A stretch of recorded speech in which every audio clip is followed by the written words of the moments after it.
I don't know have any of you guys watched the movie The Burial on Amazon? Yes? Yeah.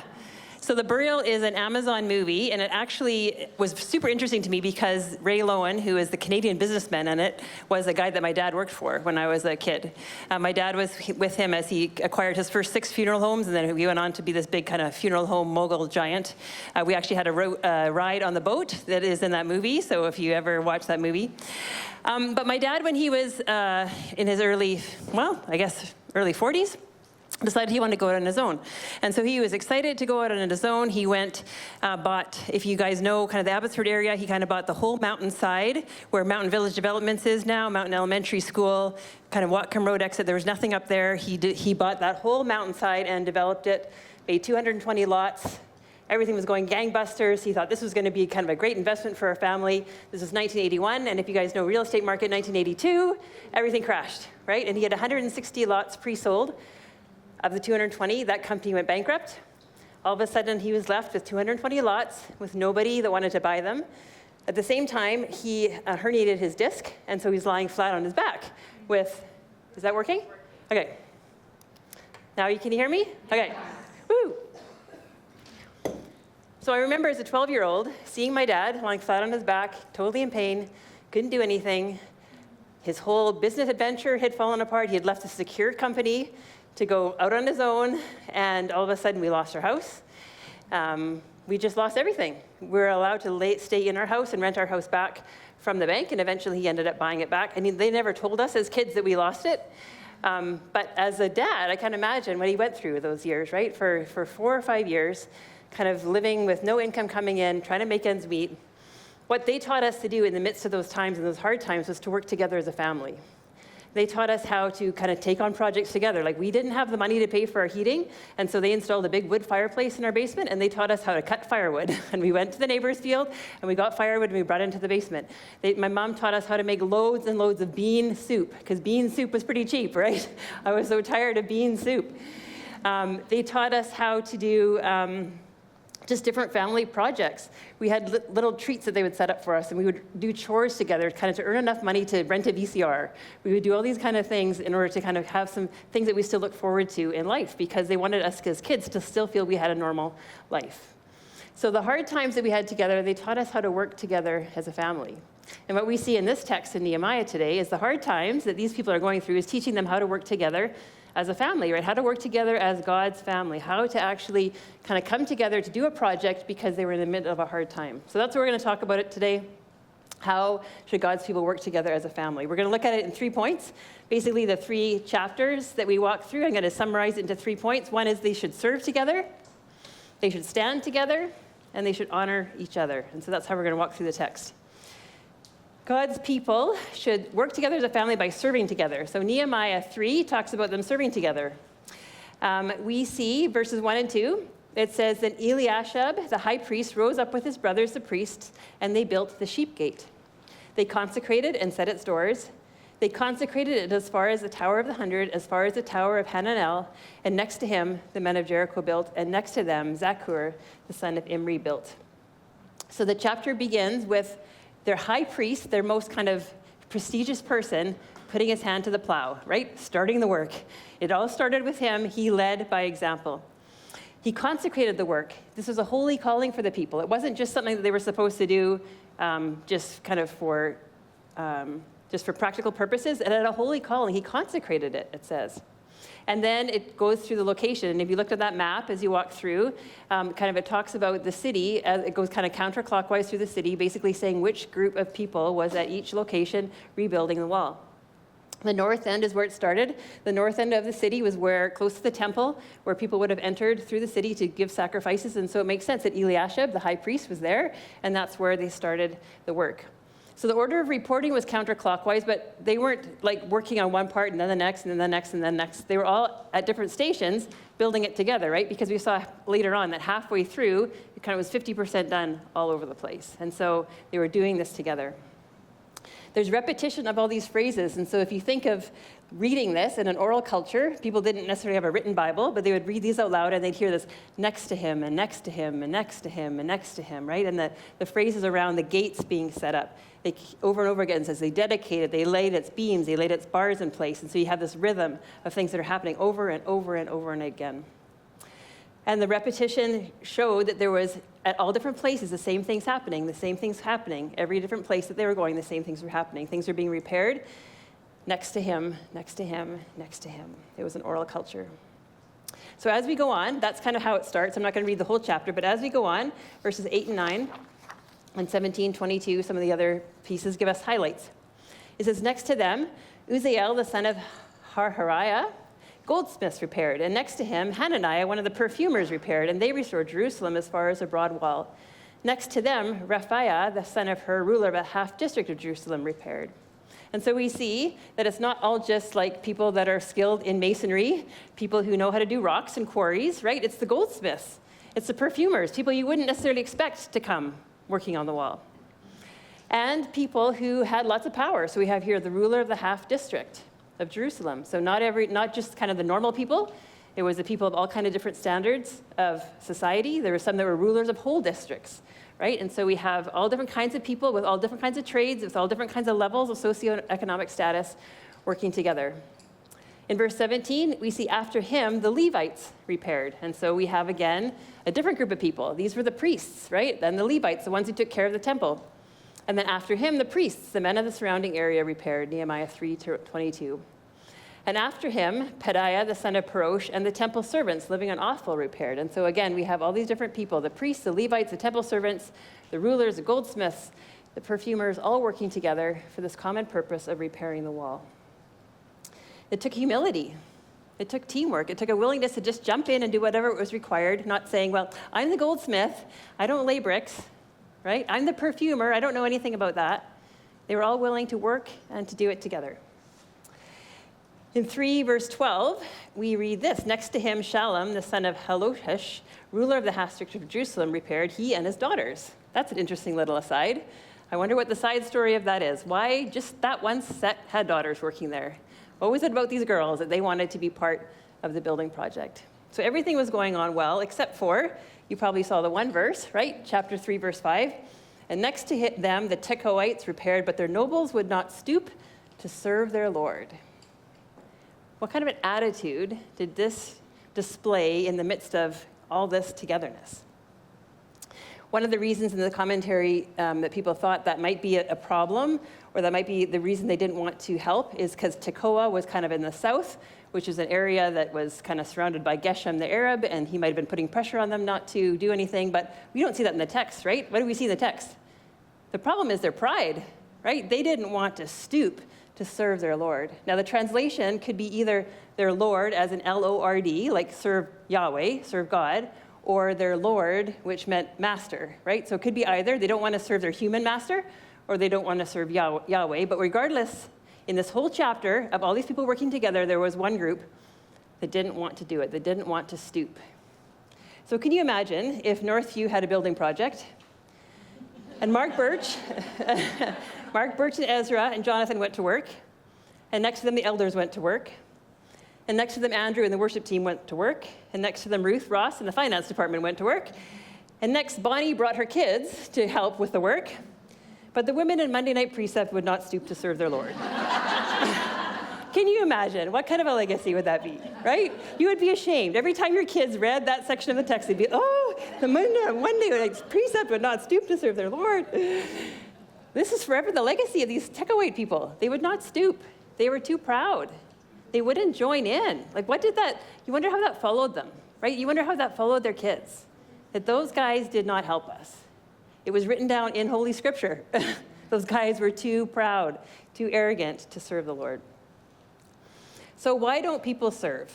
We know in all of Scripture that God's people should work together. We see this in Scripture. If we think about today, why don't people serve? Well, for Tekoa, for those people, it was pride. It was beneath them to serve in this way. So have you ever felt that? Stacking chairs, cleaning bathrooms, making coffee, greeting. That's beneath me. Someone else can do it. Trevor Thronis has a story that he tells. Trevor Thronis is a business coach. He goes here to Northview. He talks about a church that he worked at a long time ago, and one of the pastors told him, "I don't have the spiritual gift of helps." That is not a cool thing to say when you're a pastor. But I know that I have to battle this at Northview. I feel like my job is really important, and there's all kinds of things that I don't want to do. I don't want to set up the tents for kickoff. I don't want to carry pizza out to the back field. I have to prepare to teach. I don't want to decorate cars when it's trunk or treat day and it's Halloween and all these kids are coming. I don't want to carry boxes of precept books up the stairs. I got other stuff to do. And so I think all of us have moments of pride that we have to battle inside ourselves where we think somebody else can do that. I don't want to do it. This is my job. This is what I'm called to do. And our natural inclination is to think that the work that we're doing is more important than the work that someone else is doing. And so I think we shouldn't write off those Tekoites too quickly without recognizing that within all of us, within ourselves, we can be entitled. And we can think that that work is beneath us and someone else should do it. Sometimes I think we need to remind ourselves that it is legitimate to step back. Sometimes we've been in seasons where we're grieving or in health concerns or things where we're pulled in a billion different directions where we're not actually needed or shouldn't be serving because we're already at our capacity. But in general, if the church puts out a call for us to serve, we're part of God's people. We should be willing to serve together. I Googled on Google, what are reasons people don't serve? 29 reasons people don't serve. I won't read all 29, but these are some of them. I've put in my time, it's someone else's turn. It's just not my passion. I'm too busy. I don't know what my spiritual gifts are. No one has personally invited me or asked me to serve. Northview, that wasn't on Google, but Northview has such a big staff team, why can't they do it? I offered and no one followed up. I offered and served for a while, but no one appreciated me. I just don't get anything out of it. I just don't want to. What are the reasons, what are the excuses that you've given when you've been asked to serve together with your brothers and sisters?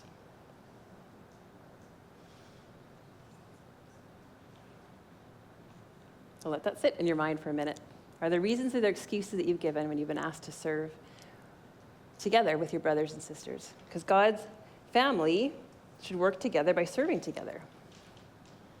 It started off in this text with the example of the high priest, Eliashib. He's the one that led the way. He's the one that showed them what it looked like to serve together.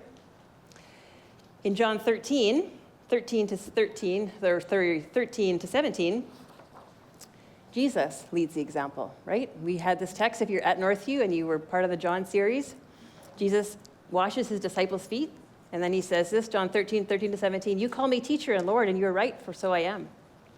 If I, then your Lord and teacher, have washed your feet, you also ought to wash one another's feet. For I have given you an example that you should also do just as I have done to you. Truly, truly, I say to you, a servant is not greater than his master, nor is a messenger greater than the one who sent him. If you know these things, blessed are you if you do them." As brothers and sisters, we're not above our master.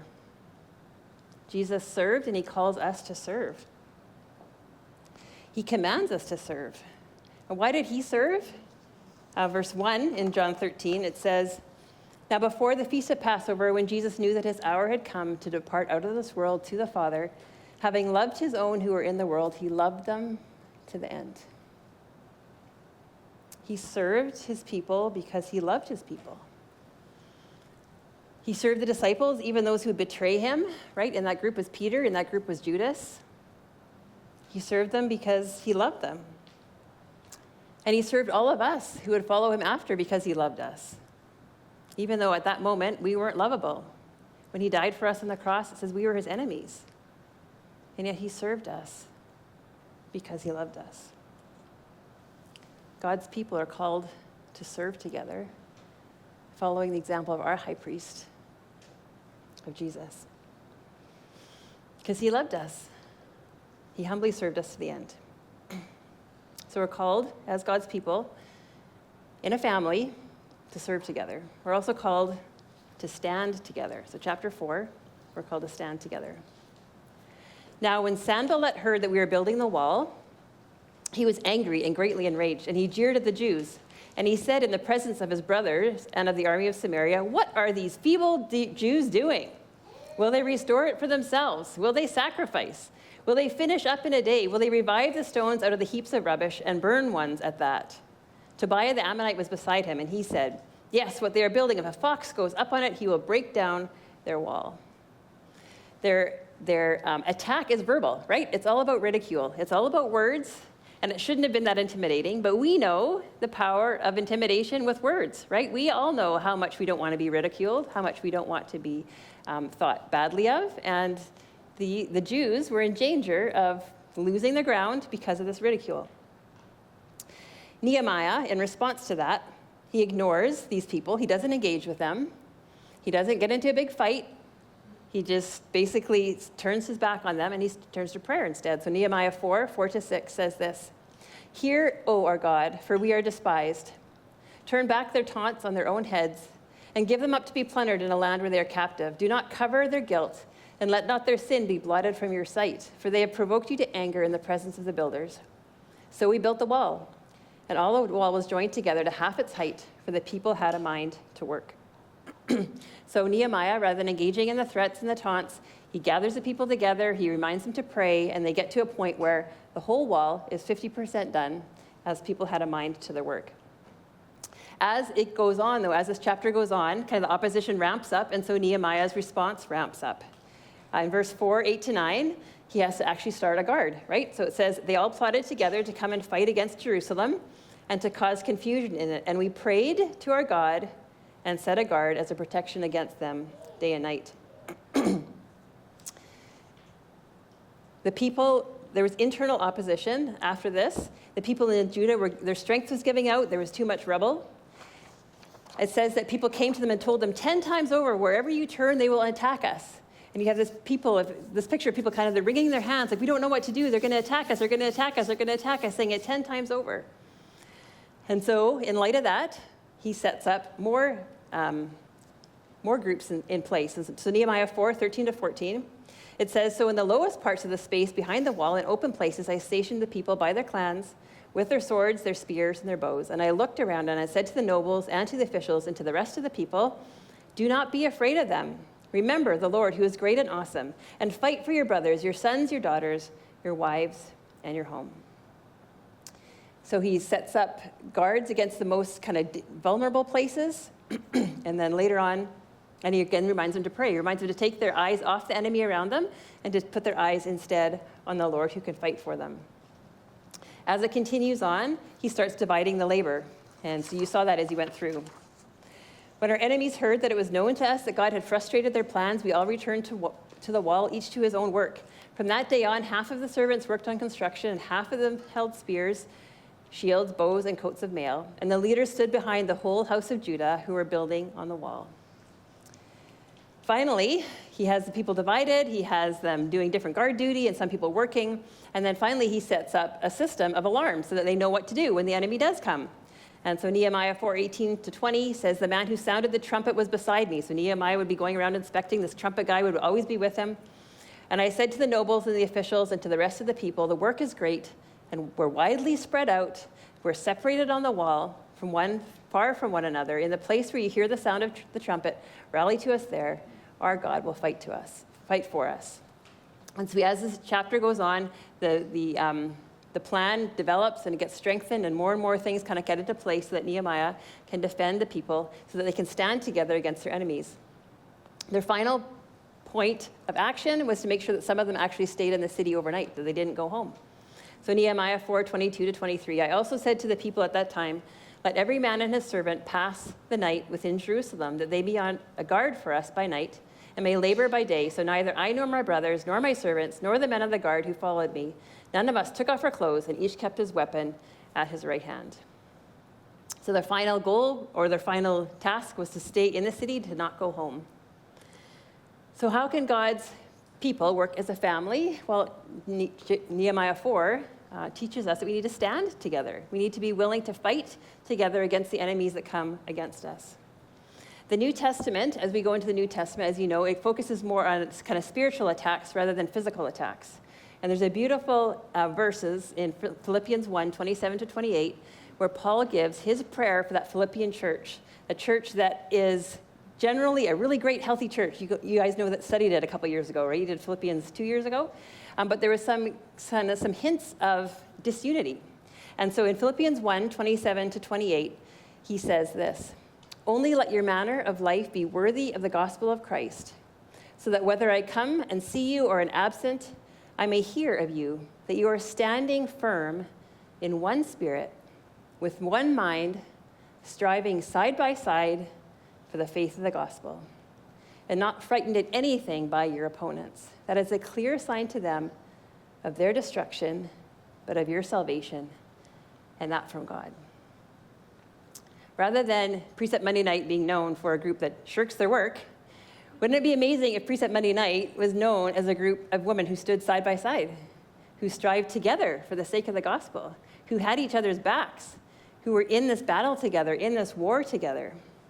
I've already seen this happen in this group. And when I think of the transition that happened just a year and a half ago, when there was kind of uncertainty as to whether or not Precept Monday would keep on going, there was a series of meetings that happened, and Michelle was affirmed to take the lead for this group.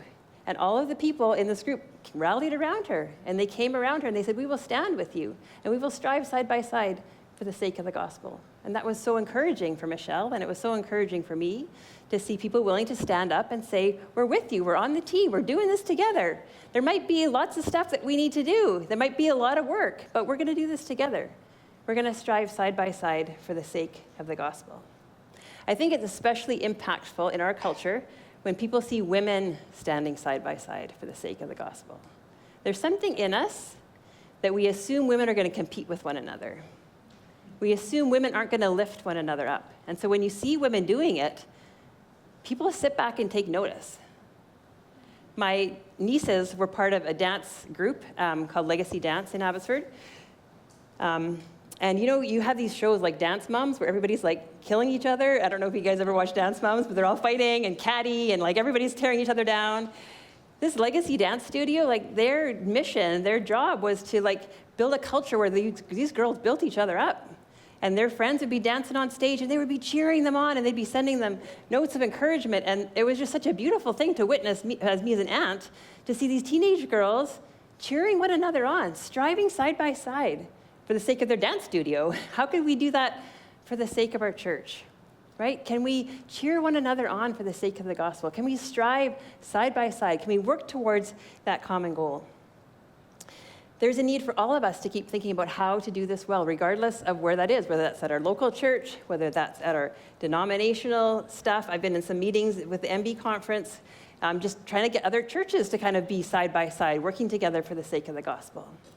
And some churches kind of want to go off in this way, and we kind of need to pull them back and say, no, we need to be together in this. We need to strive side by side.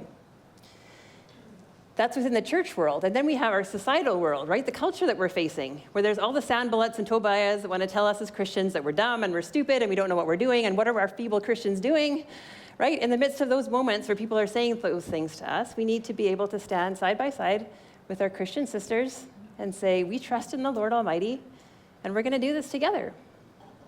And so God's people, as we work together as a family, we're called to stand together, to strive side by side for the sake of the gospel. So reflect a little bit. Where are you encountering opposition to God's purposes and plans? Is there a place that you feel like that's where my opposition is coming from? Maybe in your family, maybe in your workplace, maybe in your neighborhood, maybe in your school, if your kids are at MEI. How is it like working alongside other Christian moms and dads? If your kids are at ACS, what's it like working alongside other moms and dads as you work for the sake of the gospel? In your workplaces, in your neighborhoods, in your schools, are there other Christians that you're working alongside with? Are there people that you can say, yeah, she's striving side by side with me for the sake of the gospel? She's striving side by side with me for the sake of the gospel. Do you know who's on your team? Do you know who's standing with you? Do you know who you could call to pray with you if you need help, if you're discouraged? What do you need to do this week? What could you do this week to demonstrate your solidarity with another sister or another brother who's going through a situation that you're facing together, how can you say, I'm with you, I'm on your team, I'm striving side by side with you for the sake of the gospel? Because God's people are called to stand together.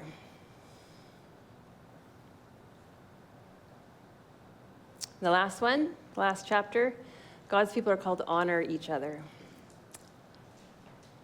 The beginning of verse 5, chapter 5, it says, Now there arose a great outcry of the people and of their wives against their Jewish brothers. For there were those who said, With our sons and our daughters we are many, so let us get grain, that we may eat and keep alive. There are also those who said, We are mortgaging our fields, our vineyards, and our houses to get grain because of the famine. And there were those who said, We have borrowed money for the king's taxes on our fields and our vineyards. Now our flesh is as the flesh of our brothers, our children are as their children. Yet we're forcing our sons and daughters to be slaves, and some of our daughters have already been enslaved. But it's not in our power to help it, for our other men have our fields and vineyards. We see this level of kind of despair as these verses go on. And the first level is just talking about a physical need. We need to stop from the work to get grain. That's just a very common thing. We just need to get our food.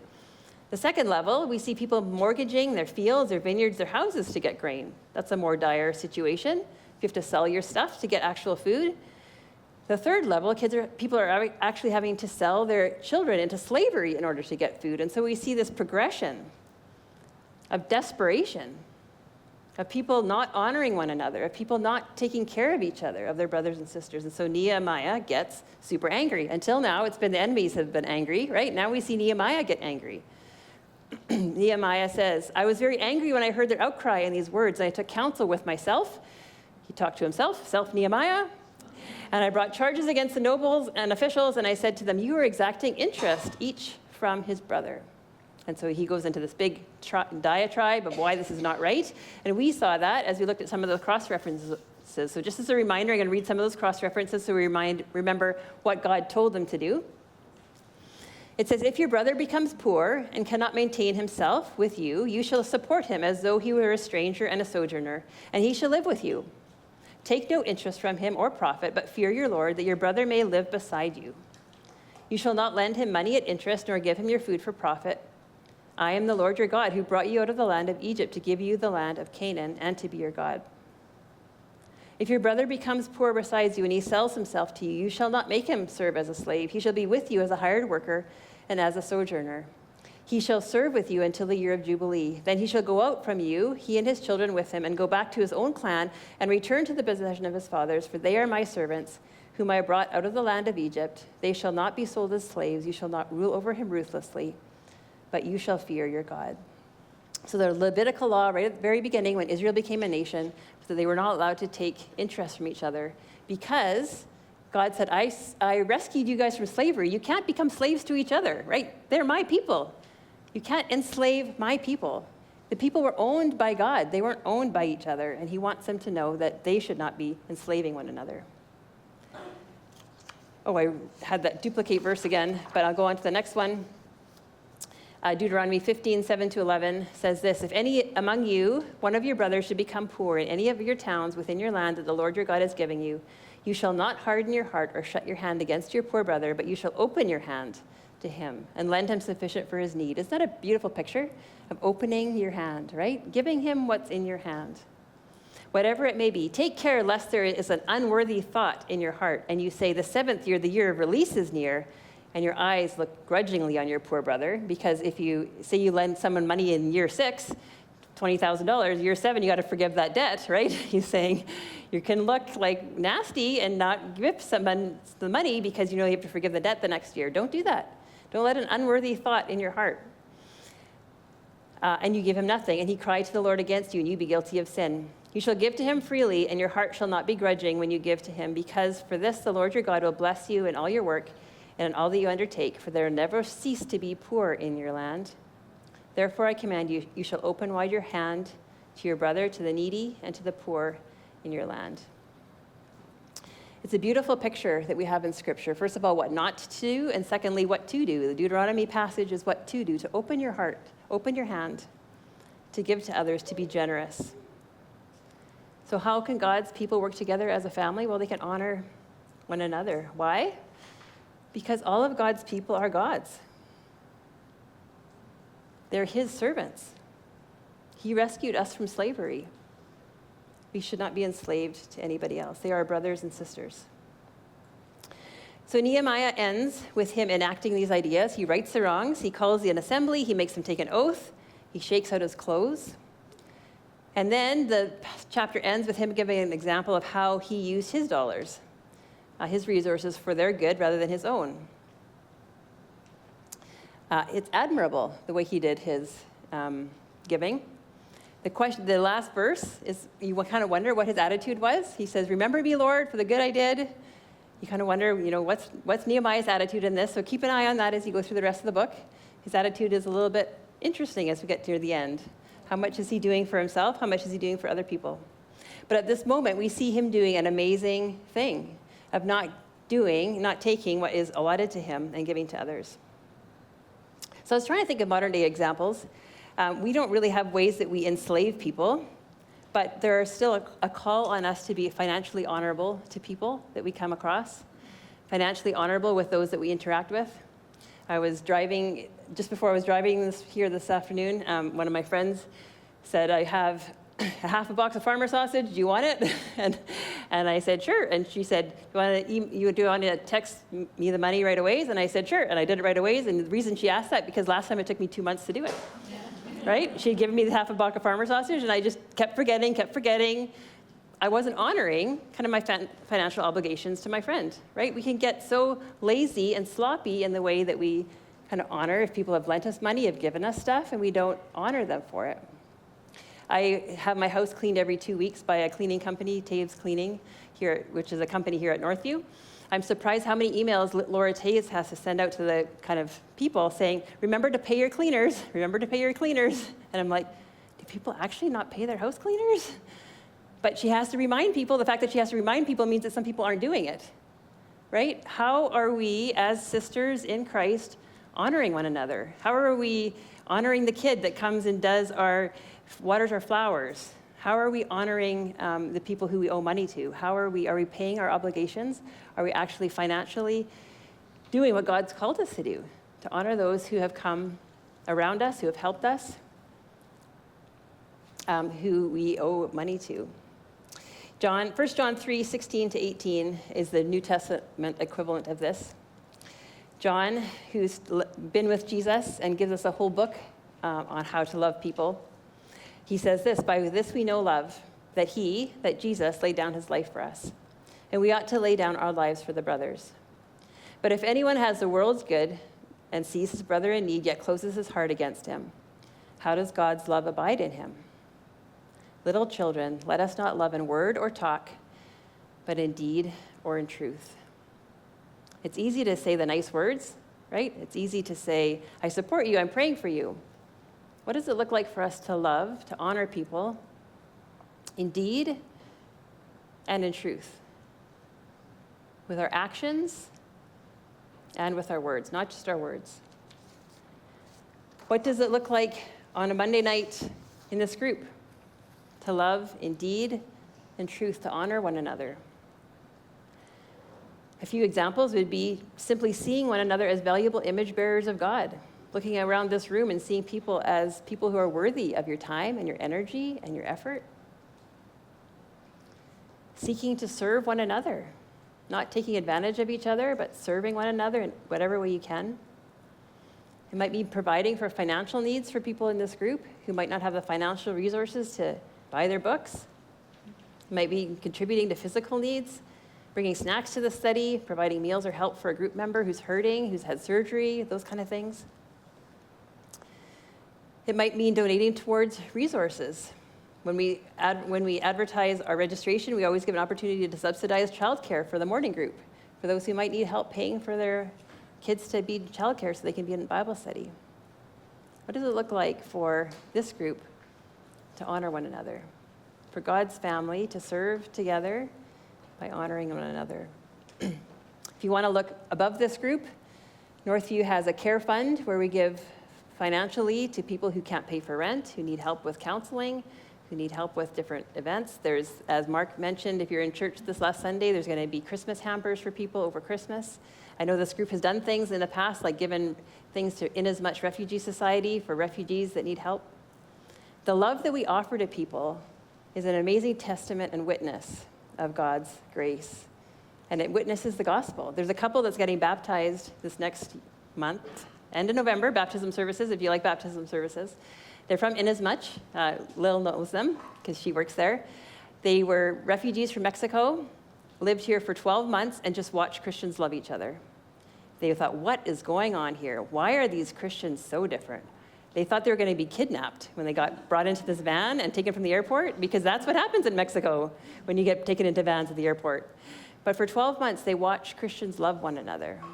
And then they asked if they could come to church. And then a month later, they became Christians, and now they're being baptized. So as God's family, as we love one another, as we serve one another, as we honor each other, we witness to the grace of the gospel. So let's think about how, as God's family, we can serve each other. We can work together.